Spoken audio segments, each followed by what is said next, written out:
रुकिए, सिर्फ 3 सेकंड। सच जानना चाहते हैं या सिर्फ बयान? क्या आज भी इस देश में जातीय अहंकार सर चढ़कर बोलता है? क्या कोई ये तय करेगा कि कौन आएगा और कौन नहीं? हम बात कर रहे हैं करणी सेना के पूर्व कार्यकारी प्रदेश अध्यक्ष अभिनव सिंह और भीम आर्मी प्रमुख चंद्रशेखर आजाद रावण के बीच बाराबंकी में हुए विवाद की। नमस्कार, मैं हूं संगीता देवी। आप देख रहे हैं रिपब्लिक भारत टाइम्स। मेरे सहयोगी कैमरामैन किस्मत अली के साथ उत्तर प्रदेश से। अभिनव सिंह ने एक बार फिर बयान दिया है और ये बयान मध्ययुगीन जो जातीय सोच रही है, खास करके सामंती सोच रही है, उसको एक बार फिर दिखाता है। अभिनव सिंह को तो करणी सेना ने निकाल दिया है, इसलिए क्योंकि अभिनव सिंह ने अपनी तरफ से कुछ ज्यादा ही बयानबाजी कर दी थी। और जब चंद्रशेखर आजाद ने आईना दिखाया तो करणी सेना को बुरा लगा था। उसने अपने नेता को बाहर कर दिया था।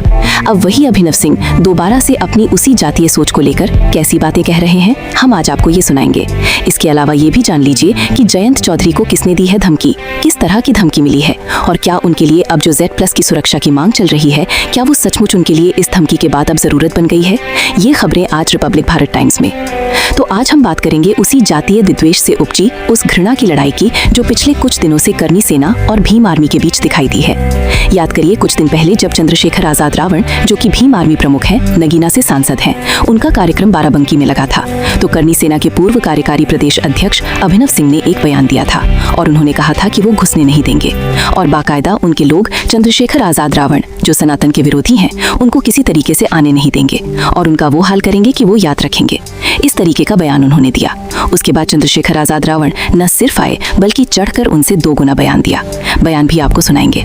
लेकिन ताजा मामला क्या है? ताजा मामला ये है कि कुछ दिनों से शांत पड़े हुए थे अभिनव सिंह, क्योंकि करणी सेना में उन्हें बाहर का रास्ता दिखा दिया था। और बाहर का रास्ता इसलिए क्योंकि बिना करणी सेना के परमिशन के उन्होंने अपने आप चंद्रशेखर आजाद रावण, जो कि सांसद हैं, उनको रोकने की बात कह दी थी। और रोक तो नहीं पाए, उल्टे करणी सेना की फजीहत करा दी, क्योंकि चंद्रशेखर आजाद रावण आए और उन्होंने जो कहा उससे करणी सेना की फजीहत हो गई।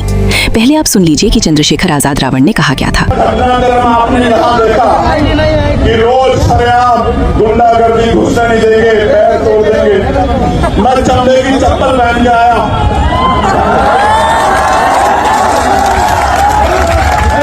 और भीम आर्मी का, आजाद समाज पार्टी का झंडा और डंडा दोनों इतने मजबूत हैं। और मैं बता देना चाहता हूं कि हम चमड़ा उतारना भी जानते हैं, उसका जूता बनाना भी जानते हैं और समय आने पर सर पे पटक के मारना भी जानते हैं। क्योंकि उसके बाद का जो डेवलपमेंट है वो ज्यादा इंटरेस्टिंग है। उन्होंने कहा था कि हम चमड़ा उतारना भी जानते हैं, उसका जूता बनाना भी जानते हैं और समय आने पर सर पर पटक के मारना भी जानते हैं। और इसी बयान के बाद करणी सेना ने अभिनव सिंह को बाहर का रास्ता दिखाया था, ये मानते हुए कि ये बेवजह था, इसकी कोई जरूरत नहीं थी और उनके इस बयान की वजह से चंद्रशेखर आजाद को मौका मिला। और उन्होंने जो बयान दिया उसके बाद से करणी सेना की जो मिट्टी थी वो पलीत हो गई। बेवजह, बिना किसी उकसावे के एक अगर सांसद आता है, एक पार्टी का प्रमुख आता है, तो रोकने वाले आप कौन होते हो? ये तमाम बातें ऐसी थीं जिसकी वजह से अभिनव सिंह बाहर कर दिए गए। तो जब करणी सेना के ये बड़े अधिकारी बाहर कर दिए गए तो इनका दर्द छलका सोशल मीडिया पर जो उन्होंने लिखा वो देखिए। 2 दिन पहले सोशल मीडिया पर अभिनव सिंह ने लिखा था कि बगावत हमेशा ईमानदार और स्वाभिमानी लोग करते हैं, चालाक लोग तो चापलूसी और तलवे चाटकर काम निकालते हैं। ये उनका इशारा अपने ही संगठन के प्रमुख की तरफ था जिन्होंने उनको निकाला था। लेकिन अब उन्होंने एक वीडियो जारी किया और वीडियो में जो कहा वो और ज्यादा विवादित है। उन्होंने कहा कि हम ठाकरों ने तो हमेशा खाल उधेड़ कर भूसा भरने का काम किया है। इस तरह की भाषा मध्ययुगीन जातीय और सामंती मानसिकता को दिखाती है। और फिर उन्होंने कहा कि अगर चंद्रशेखर आजाद सनातनियों के देवी देवताओं को गलत कहेगा तो उसका विरोध करता रहूंगा।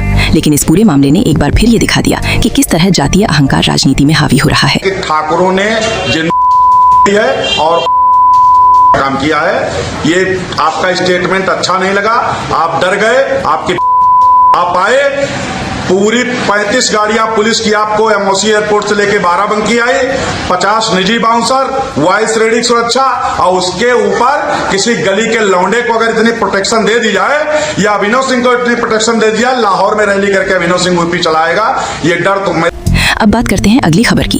केंद्रीय मंत्री जयंत चौधरी को जान से मारने की धमकी मिली है। ये धमकी उनके निजी स्टाफ के फोन और व्हाट्सएप पर दी गई है। बताया जा रहा है कि कॉल करने वाले ने खुद को पश्चिम बंगाल के मुर्शिदाबाद का रहने वाला बताया और गंदी गालियों के साथ जान से मारने की धमकी दी।